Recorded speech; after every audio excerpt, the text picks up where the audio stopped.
खबर के साथ जुड़े रहने के लिए आप सब्सक्राइब करें हमारा चैनल पार्लियामेंट्री बिजनेस। सभी वीडियोस को लाइक और शेयर करें और बेल आइकन दबाना ना भूलें।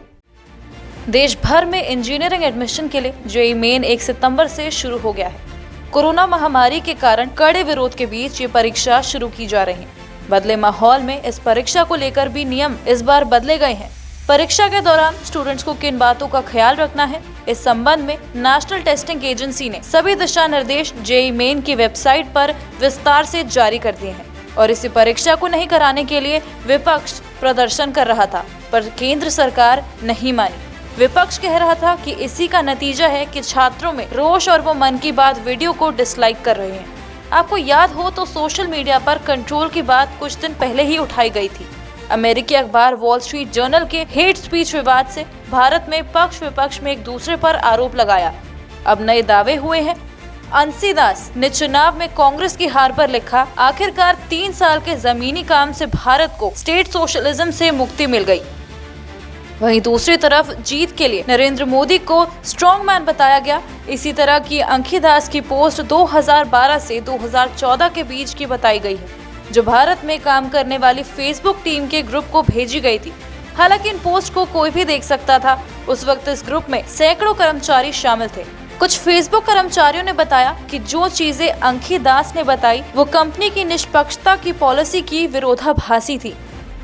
वहीं इस पर पहले से विपक्ष हमलावर तो थी ही, अब फिर हो गई है।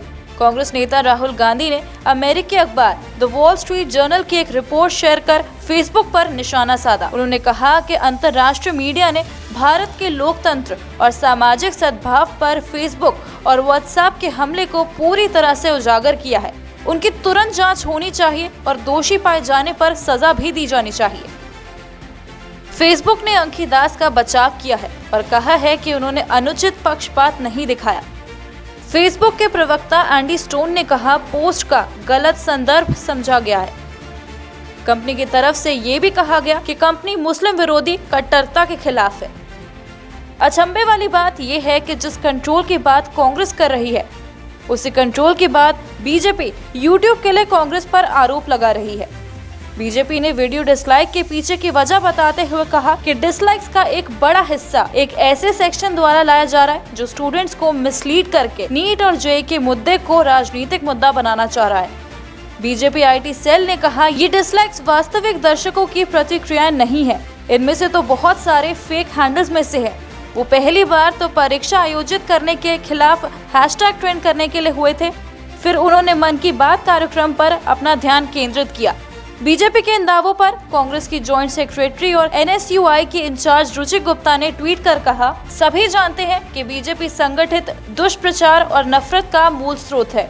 छात्रों के वास्तविक संकट के बावजूद मालवीय और उनकी कंपनी छात्रों की समस्या पर सहानुभूति न दिखाते हुए आउटसाइडर्स और पेड लोगों द्वारा लाया गया बताने की कोशिश कर रहे हैं कि ओटीएच एनएसयूआई ने छात्रों के लिए राष्ट्रीय हेल्पलाइन खोली है। कुल मिलाकर डिजिटलाइजेशन के इस युग में ब्लूटिक, फॉलोअर्स, लाइक और डिसलाइक स्टेटस सिंबल बन गया है और इसके पाने के लिए कई तिकड़म लगाए जा रहे हैं। और आरोप प्रत्यारोप तो यही कह रहा है कि इस हमाम में सभी नंगे हैं। Bureau report, parliamentary business.